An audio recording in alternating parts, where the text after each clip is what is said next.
Olá, você do YouTube, Demeng777, né? Você que está acostumado a ouvir escândalo, fuxico. Eu sei de muito fuxico, de muito escândalo. Mas eu pergunto, por que a pessoa quer ouvir escândalo e fuxico? Né? Muitas dessas pessoas que ficam rolando e procurando no YouTube, no Facebook, em qualquer lugar, notícias sobre fuxicos e escândalos de igreja, muitas delas estão fracas e são levadas pelas trevas a ouvir escândalo, a ouvir fuxico, para no último degrau da queda ser empurrada, né? Porque a pessoa, às vezes, por exemplo, ela está sendo tentada a pecar. E ela ouve falar que um bispo, um pastor, um religioso, um líder religioso cometeu um pecado. O que vai acontecer com essa pessoa? Ela vai se entregar. Então, por que existe, por exemplo, várias denominações? Fruto da carne. Gálatas 5:20, na Bíblia atualizada, está lá dizendo que um dos frutos da carne é facção. Né? Você vê, por exemplo, que Paulo criticou um povo que estava faccioso. O povo, um dizia que era de Apolo, outro dizia que era de Paulo. E Paulo dizia, bom, rapaz, Paulo plantou, Apolo regou, e Deus é quem deu o crescimento. O que ele está dizendo ali? Você tem que seguir a Deus, você tem que seguir a Jesus. De nós você tem que colher apenas as informações. Nós somos pessoas que nos dedicamos a colher as informações e estamos repassando. Então um pastor ali é para passar para você ensinamentos, orientações, para você andar com os seus próprios pés. Porém, o espírito faccioso, carnal, leva a pessoa a criar as facções, né, que Paulo tanto condenou. Mas o próprio Paulo reconheceu uma coisa interessante: contanto que Jesus seja anunciado e a pessoa possa crer. Então, ele tinha a tolerância contra esse espírito faccioso que hoje você vê aí, a Assembleia Batista Quadrangular Internacional Mundial Universal. É tudo facção. Um querendo ultrapassar o outro, ser melhor que o outro. Mas, na verdade, o caminho, a verdade e a vida de João 14,6 é Jesus Cristo, né? E você deve procurar se firmar em Jesus Cristo. E nunca você vai cair. Fundamentar-se nele, na palavra dele. Não através da letra. Porque através da letra, a letra mata, né? Você vê, tá cheio de teólogo aí que não está nem mais crendo em Deus. Quem faz teologia, a fé vai lá para baixo. Tem pastor que fez teologia que a fé dele, pelo amor de Deus. Então você tem que crer na palavra pelo Espírito, né? Através da oração, através da fé, e não permitir que o espírito faccioso domine você. Está cheio de gente dizendo, eu sou de tal igreja, eu sou de tal igreja. É como dizia, eu sou de Paulo, eu sou de Apolo. E Paulo criticou isso. Somos homens, vocês são de Deus. Então você é de Deus, e não importa se você ouvir um escândalo. Eu conheço pastores que adulteraram, pastores que subia no altar para pregar a palavra de Deus, quando descia, que vivia no cotidiano, dava palavrão. Tinha um pastor, por exemplo, que ele saía da igreja, botava uma mochila nas costas com um canudo, e dentro da mochila tinha uma latinha com cachaça, e ele saía tomando cachaça, cerveja, pelo meio da rua com um canudinho enfiado na mochila. E aí agora? Entendeu? Você quer condenar a fé por causa da ação de um homem que, sendo tentado pela força das trevas, caiu na bebedeira. Caiu na velha criatura de tomar cachaça. E quantos se prostituem? Quantos adulteram? O homem, ele é carnal.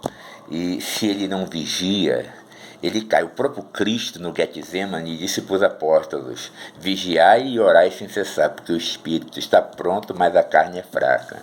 Jesus que dizia: você pode ser meu apóstolo, meu filho, mas você pode adulterar, se prostituir, beber, porque você é carne. Para você não viver nessa situação de escravidão, de pecados, de carnalidade, você tem que vigiar e orar para manter a sua consciência firme, porque entrando na sua consciência e passando por seu coração, você é dominado. Tá entendendo? Já diziam os nossos avós, mente vazia é a oficina do Satanás. Então ele trabalha na mente para entrar no coração e fazer a pessoa ser escravo, porque quem fica bebendo é escravo. Pode reparar, as pessoas pegam a latinha da cerveja, tá bebendo e joga com a raiva no chão. A pessoa pega o cigarro, joga no chão, pisa, ainda esmaga. Como que diz assim, você miserável, tá me matando. Quem peca é escravo do pecado. Né? O sujeito adultera, tem a mulher dele, pega a outra, ele não quer fazer isso. Quantos homens eu já conversei e falaram que não queria fazer isso? Por quê? Porque são escravos. São dominados na carne. Eu conheci uma pessoa, por exemplo, para quem gosta de fuxico, ele era obreiro. Espiritual pra caramba. Mas não estava tendo um bom relacionamento com sua esposa. E a culpa era de quem? Da instituição. Porque ele dava todo o dinheiro dele. E ele estava com a esposa, 3 filhos, morando na casa da sogra. Uma casa pequenininha. A mulher já não estava mais aguentando. E passando-se anos e anos e ali. E faltando dinheiro para comida, para isso e para aquilo. E ele naquela fé desenfreada, né? Até o dia que eu me aproximei dele e dei as orientações a ele. Eu vou dizer qual foi a orientação, mas eu quero falar do pecado dele, porque ele me contou que por conta de tudo isso, a esposa às vezes não queria ter um relacionamento íntimo com ele. E ele foi tentado por uma mulher no seu trabalho, e ele não queria adulterar, né? Ele obreiro, servindo na obra. Então ele ficou no quarto. Olha só, quando uma coisa vai na mente e passa para o coração. Ficou orando 1 hora e chorando. Depois de 1 hora orando e chorando, ele foi adulterar. Por quê? Se ele orou e chorou. Por quê? Porque não eram lágrimas de arrependimento, eram lágrimas de alguém que estava já escravo, preso, e pretendia com aquela oração se libertar. Mas uma vez o pecado enraizado, não está escrito lá em Tiago, cada um é envolvido, engoldado pela sua própria concupiscência, ou seja, cobiça, desejo, e após ter concebido o pecado, ele vai dar à luz a esse pecado. Então, o que aconteceu com ele foi que ele concebeu. E para não conceber é que você tem que atender a palavra do Getsemane, vigiar a sua mente, através dos seus olhos, dos seus ouvidos. É por isso que o escândalo é ruim, porque você ouve falar que o cara simplesmente pegou sem uma orientação de que o porquê isso acontece, porque eu estou dizendo que o cara foi adulterar, mas eu estou dizendo para você como aconteceu e por que aconteceu, para você não querer ter a justificação de fazer o mesmo. Porque após ele conceber e dar à luz esse pecado, que era impossível dele impedir, mesmo com oração e com lágrimas, porque ficou orando 1 hora e chorando, e não conseguiu, porque concebeu, entrou. Uma vez um espírito manifestou na igreja e o pastor perguntou: como foi que você conseguiu derrubar ele? Pela mente. Daqui para aqui é um pulo. E entrou aqui, já era. A pessoa vai lá e faz. Tá entendendo? E uma vez fazendo, ela fica presa. Ela faz 1 vez, 2, 3, só quando houver um arrependimento. E o que aconteceu foi o que aconteceu com ele. Ele se arrependeu. E ele me contou essa história, e ele continuava passando por essa aflição, né? E é por isso que ele continuava perseverando, orando. Não podia falar com nenhum pastor, porque senão eles iriam falar asperamente com ele. Então ele veio falar a mim pela compreensão que eu tenho. E mostrei a ele, né, a minha compreensão e conhecimento da palavra de Deus, porque já li a Bíblia toda, já li outra vez, 2 vezes, 3 vezes, estou lendo de novo, já estou em Levítico, né? Com muito gosto e prazer. Porque enquanto todo mundo quer ter prazer em outras coisas, o meu prazer é ler a palavra de Deus, e quando eu dobro os joelhos, é algo extraordinário. Esse é o meu hobby, é o meu prazer, não é? E não pecar. Não pecar é a coisa mais maravilhosa que existe. Andar na presença de Deus sem se desviar nem para a direita nem para a esquerda. Então ele continuava com problemas. E eu vi que esse cara ia cair de novo. E ele estava até desempregado, então eu levei ele, como eu estava administrando um condomínio, eu levei ele para trabalhar. Mas eu vi que ele continuava pegando o dinheiro dele e dando. Eu digo, esse cara não vai sair da casa da sogra. Ele está querendo que a bênção caia na cabeça dele, como se prega para ele. Então eu disse para ele, olha, tem ali um carro que o cara está vendendo. Então, pega aquele carro, rapaz, vai vender bilhete nessa área aqui, que não tem uma pessoa que venda. Você vai faturar e você vai comprar sua casa, sair da casa da sogra, vai prosperar. Sua mulher vai lhe tratar melhor. Ele aí começou a fazer isso, a vender milho cozido e trabalhando. Então, ele pegava um bolo de dinheiro assim. E aí começou a não faltar comida em casa. Ele chegava assim, dizia que deixava assim na cômoda, aqui meu bem, para a mulher fazer compra. A mulher sorria, canto a canto de orelha. A noite era maravilhosa. E nessa brincadeira ele conseguiu comprar a casa dele e sair da casa da sogra. Tá vendo? Bastou um conselho sensato, com os pés no chão, não vivendo de ilusão, para o cara prosperar. E aí ele continuou com a outra parte do dinheiro dele, dando o dinheiro que ele dava, que não tem que fazer isso da forma que os homens expressam, mas eu vou fazer o quê? Né? Isso pertence a um juízo do Deus justo e bom que vai julgar todo mundo. Né? E muitos que fazem dessa forma escandalosa e errada já receberam o galardão. Querem rejeitar o galardão de Deus. Não é assim que Jesus falava para os fariseus, vocês já receberam o seu galardão. Tem gente que quer o galardão daqui, né? Eu quero o galardão de lá. Então esse rapaz, ele conseguiu, né, reestruturar a sua família, né? Depois ele continuou lá de uma forma um tanto quanto muito compulsiva, né? Porque trabalhava, ia trabalhar também na obra, e ele foi envelhecendo e o corpo já não correspondia. Ele bebia muito refrigerante, né? Comia não adequadamente, adquiriu diabetes.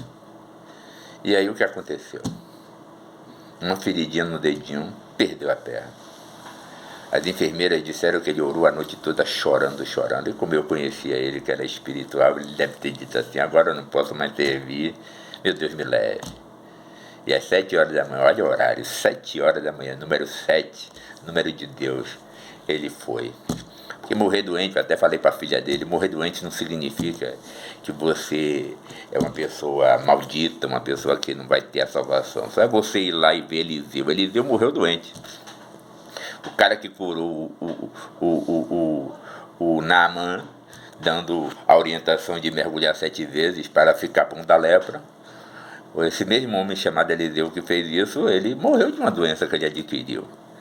E depois de morto, jogaram uma pessoa no túmulo dele que recebeu, parece, uma espadada, morreu.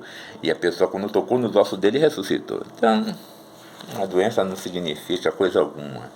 Ele ficou doente por falta de sabedoria, má alimentação, bebia muito refrigerante, achava que o refrigerante diet não seria tão ruim assim, né? E aí, nessa fé que não é muito sensata, de achar que podia comer o que quisesse, beber o que quisesse, que nenhum mal lhe aconteceria, um dedinho ferido, perdeu-se a perna, e aí ele se foi, né? Mas eu creio na salvação pela condição espiritual que ele tinha e a fé também que ele possuía, não é?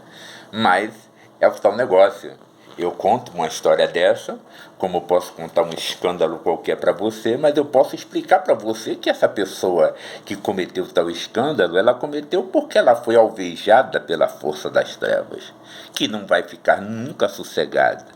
Você acha que eu falar aqui que Jesus salva, que você tem que permanecer firme, independente de instituição, que você não tem que pertencer à instituição, você tem que buscar orientação, você pode se agrupar para fazer oração, né? Mas você tem que seguir a Jesus, se firmar em Jesus. O mal vai ficar satisfeito em eu dizer isso para você? Hein? O mal vai ficar satisfeito de eu ser um ex-pastor e não pecar, não me entregar, não me desviar nem para a direita nem para a esquerda. Não, ele vai procurar armaciladas, preparar armadilhas, tocar em bens materiais para ver se eu vou me irritar com Deus, né? Como ele quis fazer com Jó, que Jó perdeu tudo, mas blasfemou? Não. Então, assim como eu consigo perseverar, me afastar do pecado, manter uma vida santa diante de Deus e ser feliz, você também pode. Então, por mais que fale que um pastor roubou, que um pastor adulterou, que um pastor matou, e daí? É problema dele. Ele vai responder a quem? Ah, os outros apóstolos foram 12 escolhidos. Mas um chegou, vendeu Jesus por 30 moedas de prata e já era ladrão, porque em 12,6 de João diz que ele metia a mão na oferta que se dava para a obra de Jesus. Aí os outros apóstolos, por causa dele, vai perder a fé, vai também andar no mesmo caminho. Não vou seguir Jesus, não, vou roubar que nem Judas. Eu vou fazer o que Judas faz. Não, meu filho, você tem que entender que você, olhando para Jesus, você vence. Então não importa se você ouvir falar que um bispo adulterou, que um bispo roubou, que um pastor pecou. Você se afaste desse sujeito para que você não venha estar sendo tentado a fazer o mesmo. Permaneça firme na fé e vença. Vença na vida e vença na eternidade, porque Cristo disse que em crer em mim nunca haverá morte. Você não quer morrer? Eu não quero morrer, eu não quero ver a morte, eu não quero passar pelo que as pessoas passam, que é aquela morte onde a pessoa vai para a escuridão, vai para as trevas. Não, você vai para a luz, você vai para Deus, você vai para Jesus. Então fique firme e não dê ouvido a fuxico. E entenda que as igrejas elas estão aí divididas, a Assembleia Batista Quadrangular, por causa do fruto da carne, da facção. E isso é uma coisa normal de acontecer. Aconteceu com os apóstolos, cada um foi para um lado. Mas você não tem que pertencer a uma facção. Você não tem que seguir ao homem. Paulo, como eu disse antes, deu exemplo disso. Quando a igreja, na época dele, dizia eu sou de Paulo, outro eu sou de Apolo. Paulo se irritou e disse nada disso, está errado, nós somos homens. Paulo plantou, Apolo regou. Deus deu o crescimento, vocês têm que seguir a Deus pela palavra. E é o que você tem que fazer. E nunca permitir perder a fé. Em nome de Jesus. Deus te abençoe.